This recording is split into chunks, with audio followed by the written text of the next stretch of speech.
ચાલો એક દ્રશ્યની કલ્પના કરીએ. તારીખ છે 2 નવેમ્બર 2025.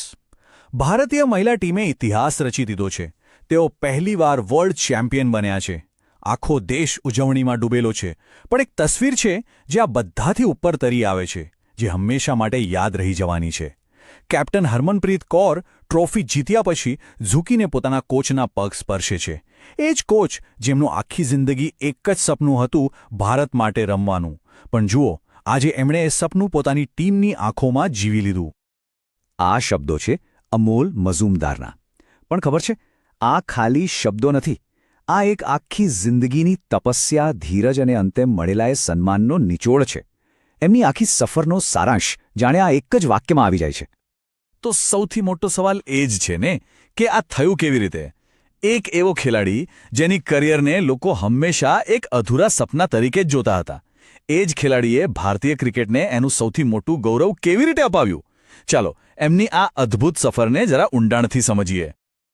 તો આખી વાત શરૂ થાય છે મુંબઈના શિવાજી પાર્કથી.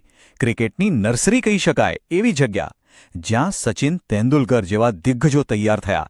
બસ એ જ માટીમાં એક બીજી પ્રતિભા પણ આકાર લઈ રહી હતી, અમોલ મઝુમદાર. જસ્ટ આ આંકડો જુઓ, 11,167 રન. આ કોઈ નાની વાત નથી. ફર્સ્ટ ક્લાસ ક્રિકેટમાં રનનો એવો પહાડ છે જે બહુ ઓછા લોકો ચડી શક્યા છે. આ આંકડા જ બતાવે છે કે એમનામાં ટેલેન્ટ અને રન બનાવવાની ભૂખ કેટલી જબરદસ્ત હતી. અને પછી આવે છે આ આંકડો 0. આટલા બધા રન્સ, આટલી બધી મહેનત, આટલા રેકોર્ડ્સ, અને પરિણામ? ઇન્ડિયા માટે 0 મેચ, એક પણ નહીં. બસ આ જ એમની રમવાની કરિયરનો સૌથી મોટો વિરોધાભાસ હતો. અને એવું નથી કે ખાલી રન જ બનાવ્યા. રેકોર્ડ્સ પર એક નજર નાખો. પોતાની પહેલી જ ફર્સ્ટ ક્લાસ મેચમાં વર્લ્ડ રેકોર્ડ 260 રન. 30 સદી, 60 અડધી સદી અને રણજી ટ્રોફીના ઇતિહાસમાં બીજા સૌથી વધુ રન બનાવનાર ખેલાડી. આ બધું જોયા પછી તો પેલો સવાલ વધુ મજબૂત બને છે કે આટલું બધું કર્યા પછી પણ ઇન્ડિયાની કેપ કેમ આટલી દૂર રહી ગઈ? તો પછી પ્રોબ્લેમ શું હતો? ક્યાં ભૂલ થઈ? જવાબ માત્ર એક શબ્દમાં છે: સમય. એમનો ટાઈમિંગ ખોટું હતું. એમનો જે સર્વશ્રેષ્ઠ સમય હતો, એ જ સમયે ભારતીય ક્રિકેટનો સુવર્ણ યુગ ચાલી રહ્યો હતો, જેની મિડલ ઓર્ડરની દિવાલ તોડવી કોઈના માટે પણ લગભગ અશક્ય હતી. એક જૂનો કિસ્સો છે જે એમની આખી કરિયરનો સાર આપી દે છે. 1988ની એ ફેમસ સ્કૂલ મેચ, જેમાં સચિન અને કામ્બલીએ 664 રનની પાર્ટનરશિપ કરી હતી. ખબર છે એ મેચમાં એમના પછી કોણ બેટિંગમાં આવવાનું હતું? અમોલ મઝુમદાર. એ પેડ પહેરીને પોતાની વારીની રાહ જોતા જ રહ્યા, અને એ વારી ક્યારેય આવી જ નહીં. બસ એમની આખી કરિયરનું પણ કંઈક આવું જ થયું. અને એ દિવાલ કોણ હતી જેની આપણે વાત કરીએ છીએ? આ 4 નામ જુઓ: સચિન તેંડુલકર, રાહુલ દ્રવિડ, સૌરવ ગાંગુલી, VVS લક્ષ્મણ. આ ખાલી 4 ખેલાડીઓ નહોતા. આ ભારતીય બેટિંગનો એક અતૂટ કિલ્લો હતો. એમની હાજરીમાં મઝુમદાર જેવી પ્રતિભા માટે પણ નેશનલ ટીમનો દરવાજો લગભગ બંધ જ રહ્યો. પણ કહેવાય છે ને કે જ્યારે એક દરવાજો બંધ થાય ત્યારે બીજો ખુલે છે. આ બધી નિરાશાઓએ એમને એક ખેલાડી તરીકે કદાચ પાછળ રાખ્યા, પણ એમનામાં એક જબરદસ્ત લીડરને જન્મ આપ્યો. ચાલો હવે કહાનીના એ વળાંક પર જઈએ જ્યાં અમોલ મઝુમદારના કેરેક્ટરની અસલી પરીક્ષા થઈ. વર્ષ હતું 2006-07. મુંબઈ જેવી ચેમ્પિયન ટીમ એક પછી એક 3 મેચ હારી ગઈ હતી. ડ્રેસિંગ રૂમમાં નિરાશાનું વાતાવરણ હતું, અને નવા કેપ્ટન અમોલ મઝુમદાર પર ટીમને પાછી જીતના રસ્તે લાવવાનું અમસમ દબાણ હતું. પડકાર લગભગ અશક્ય હતો. બધી મેચ જીતો, અને એ પણ બોનસ પોઈન્ટ સાથે. અને પછી આવી બરોડા સામેની સેમીફાઇનલ. સ્કોરબોર્ડ પર શું હતું ખબર છે? મુંબઈ 5 વિકેટે 0 રન. હા, 0/5. બસ ગેમ ઓવર જેવી જ હાલત હતી. મેદાન પર અને ડ્રેસિંગ રૂમમાં સન્નાટો છવાઈ ગયો હતો. પણ અહીંથી જ મુંબઈ ક્રિકેટનું અસલી પાત્ર, પેલું ખડૂસ એટીટ્યૂડ સામે આવ્યું. મઝુમદારે કેપ્ટન તરીકે એ તૂટેલી ટીમને ભેગી કરી અને એવી લડત આપી કે જે ઇતિહાસ બની ગઈ. એ મેચ તો જીત્યા જ, પણ એ સિઝનમાં મુંબઈ રણજી ટ્રોફી ચેમ્પિયન પણ બન્યું. આ જીત એમના કેરેક્ટરની જીત હતી.